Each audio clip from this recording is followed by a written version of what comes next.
Wali Songo bagian 6 Sunan Gunung Jati. Tanah Pasundan, sebuah kawasan yang berada di bagian barat Jawa. Pada abad ke-15 hingga ke-16, gelombang Islamisasi di Nusantara berlangsung dengan sangat masif. Gelombang Islamisasi bergerak hingga ke Pasundan. Masyarakat Pasundan termasuk yang menerima ajaran baru tersebut. Salah satu tokoh yang berjasa menyebarkan Islam di Pasundan adalah Sunan Gunung Jati. Berkedudukan di Cirebon, Sunan Gunung Jati berdakwah hingga ke pelosok Pasundan. Dakwah Sunan Gunung Jati berlanjut ke pesisir barat Jawa yang dikenal sebagai Banten.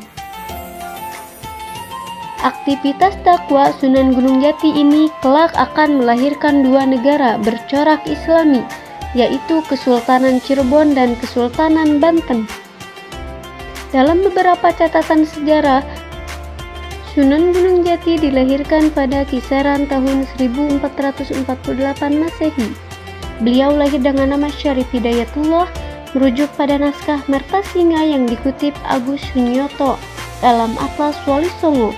Sunan Gunung Jati adalah putra dari Sultan Syarif Abdullah Maulana Huda yang juga dikenal dengan nama Syarif Abdullah atau Sultan Mahmud, adalah ayah dari Sunan Gunung Jati. Beliau merupakan seorang bangsawan dan ulama besar yang berasal dari Mesir.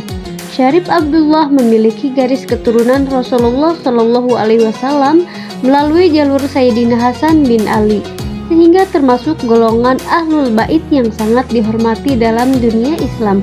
Sebagai seorang ulama, Syarif Abdullah memiliki ilmu agama yang luas dan semangat dakwah yang tinggi. Ia melakukan perjalanan dakwah ke berbagai wilayah hingga sampai ke tanah Sunda, Jawa Barat.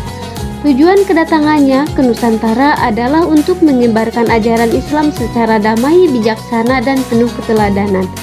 Dalam perjalanannya di tanah Sunda, Syarif Abdullah bertemu dengan Nyi Rara Santang, putri dari Prabu Siliwangi, Raja Kerajaan Pajajaran. Pertemuan ini kemudian berlanjut ke pernikahan. Dari pernikahan tersebut lahirlah seorang putra bernama Syarif Hidayatullah yang kelak dikenal sebagai Sunan Gunung Jati, salah satu anggota Wali Songo dan pendiri Kesultanan Cirebon. Walaupun Syarif Abdullah tidak lama menetap di Jawa, perannya sangat besar dalam membentuk karakter dan keilmuan putranya. Sejak kecil, Syarif Hidayatullah telah diajarkan dasar-dasar agama Islam, akhlak mulia, serta semangat berdakwah. Nilai-nilai inilah yang kelak menjadikan Sunan Gunung Jati sebagai ulama besar dan pemimpin Islam yang berpengaruh di Nusantara. Setelah menyelesaikan tugas dakwahnya di Nusantara, Syarif Abdullah Maulana Huda kembali ke Timur Tengah untuk melanjutkan dakwah dan pengabdiannya sebagai ulama. Hingga akhir hayatnya, beliau tetap berjuang di jalan Islam. Syarif Abdullah Maulana Huda wafat dan dimakamkan di Mesir, negeri asalnya.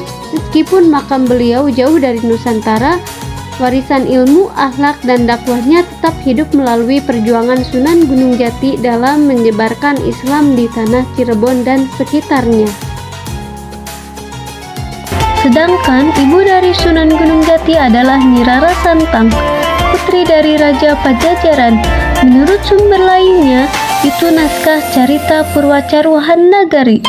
Sunan Gunung Jati adalah putra dari Sultan Mahmud yang kekuasaannya membentang dari Mesir hingga Palestina.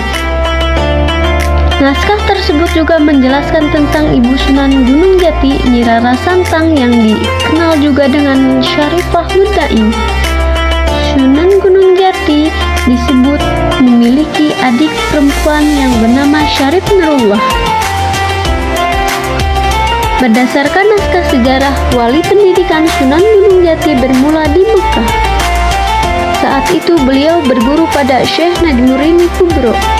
Setelah beberapa tahun menimba ilmu di Mekah, Syekh Najmurini Kubro memerintahkan Sunan Gunung Jati berguru kepada Syekh Muhammad At-Tailah pergi ke Pasai untuk berguru kepada seorang ulama. Selama di Pasai, Sunan Gunung Jati berguru kepada Syekh Datu Maulana Siddiq. Ulama dari Pasai yang bernama Syekh Datu Maulana Siddiq tersebut dikenal juga dengan nama Maulana Ishaq, yang tidak lain adalah ayah dari Sunan Giri. Pembelajaran Sunan Gunung Jati berlanjut ke Karawang. Syekh Datu Maulana memerintahkan Sunan Gunung Jati untuk berguru kepada Syekh Bentong.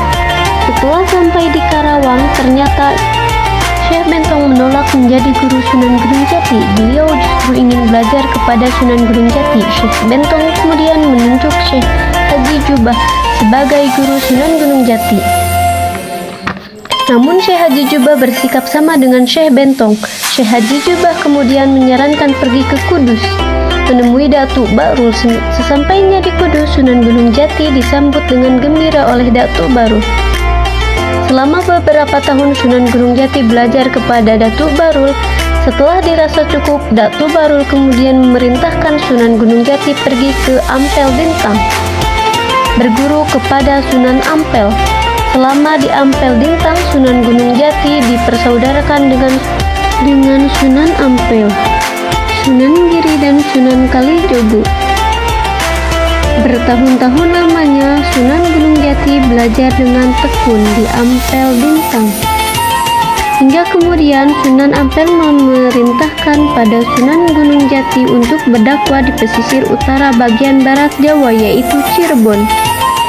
Sunan Ampel mengirim santrinya tersebut ke sebuah tempat di Cirebon yang bernama Gunung Jati. Dari sinilah Syarif Hidayatullah kelak akan lebih dikenal sebagai Sunan Gunung Jati di Cirebon. Di Cirebon, Sunan Gunung Jati mulai dakwah menggunakan nama Syahid Kamil, Pangeran Cakrabuana, atau dikenal juga sebagai Abdullah Iman, membantu Sunan Gunung Jati membangun sebuah pondok pesantren. Pangeran Cakrabuana sendiri merupakan Saka Nyi Rara Santang, ibu dari Sunan Gunung Jati. Selama mengajar di pesantren dan masyarakat di sekitarnya, Syahid Kamil kemudian dikenal sebagai Syekh Jati. Masyarakat berdatangan belajar ke pesantren Sunan Gunung Jati. Beberapa waktu kemudian datanglah Kidipati Keling dengan 98 pengikutnya. Kidipati Keling beserta seluruh pengikutnya menjadi santri Sunan Gunung Jati. Berdasarkan naskah Carita Percawuhan Nagari, Pangeran Cakrabuana mengangkat Sunan Gunung Jati sebagai tumenggung, menggantikan Syekh Nurul yang meninggal dunia. Sunan Gunung Jati menjabat sebagai tumenggung dengan gelar Susuhana Jati. Setelah menjabat sebagai tumenggung, Sunan Gunung Jati tinggal di Kedantong Hangkuwati.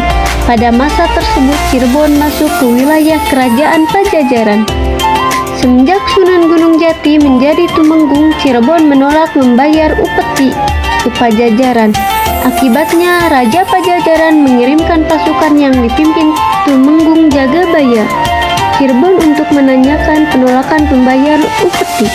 Sesampainya di Cirebon, Tumenggung Jagabaya tidak berani bertindak tegas bersama seluruh pasukannya. Tumenggung Jagabaya masuk Islam dan menjadi pengikut Sunan Gunung Jati. Pada naskah Babad Cirebon yang dikutip oleh Agus Sunyoto dalam Atlas Wali Songo, Pangeran Cakrabuana dan Sunan Gunung Jati pergi ke ibu kota Pajajaran setelah Tumenggung Jagabaya beserta seluruh pasukannya masuk Islam. Meskipun sempat dibujuk oleh Kipuyut Tali Barat agar menolak ajaran Sunan Gunung Jati, Prabu Siliwangi, pemimpin Pajajaran itu akhirnya bersedia masuk Islam. Dalam naskah Burak Pajajaran disebut bahwa dari kota Pajajaran, Pangeran Cakrabuana dan Sunan Gunung Jati menunjukkan perjalanan ke arah Banten. Selama berdakwah di Banten, Sunan Gunung Jati berhasil mengislamkan seorang tokoh berpengaruh, Ki Gedeng Kawutungan. Setelah sebulan lamanya berdakwah di Banten, Sunan Gunung Jati dan Pangeran Cakrabuana kembali ke Cirebon. Sekembalinya di Cirebon, Sunan Gunung Jati lebih banyak mengajar di pesantren. Cirebon memiliki kesultanan yang kuat dengan Demak. Pangeran Jaya putra Sunan Gunung Jati menikah dengan Putri Pembayon, putri Raden Patah. Sunan Gunung Jati tercatat memiliki peran penting dalam bangunan Masjid Agung Demak. Empati yang penyangga utama yang juga dikenal sebagai Soko Guru Masjid Agung Demak dibuat oleh Empati Sunan anggota Wali Songo. Sunan Gunung Jati tercatat sebagai pembuat Soko Guru sebelah barat daya Masjid Agung Demak, sedangkan Soko Guru sebelah tenggara dibuat oleh Sunan Ampel, sebelah barat laut dibuat oleh Sunan Bonang, dan sebelah timur laut dibuat oleh Sunan Kalijogo. Selama berdakwah, Sunan Gunung Jati tidak luput dari beberapa aksi militer kerajaan Galuh yang dipimpin Prabu Cakraningrat menyerbu Cirebon dengan kekuatan besar. Saat itu kekuatan militer Cirebon belum masuk hitungan di kawasan Pasundan, namun pasukan Cirebon mampu mematahkan sebuah pasukan Galuh. Akibat kekalahan tersebut, seluruh keluarga kerajaan, pejabat tinggi dan rakyat Galuh berbondong-bondong memeluk Islam. Hanya Prabu Cakraningrat yang menolak Islam dan memutuskan mengasingkan diri dari kerajaan. Setelah kemenangan atas Galuh, beberapa wilayah di sekitar Cirebon menyatakan takluk tanpa aksi militer. Raja Indramayu Aryawila Lodra menyatakan tunduk dalam memeluk Islam. Setelah Indramayu, Talaga juga menyatakan tunduk kepada Cirebon tanpa aksi militer. Sebagai besar keluarga kerajaan dan rakyat, Talaga masuk Islam. Sebagai makna dakwah Wali Songo, Sunan Gunung Jati juga melakukan pendekatan yang persuasif. Kebudayaan lama tidak dihilangkan, tetapi disesuaikan dengan ajaran Islam sehingga mudah diterima oleh masyarakat.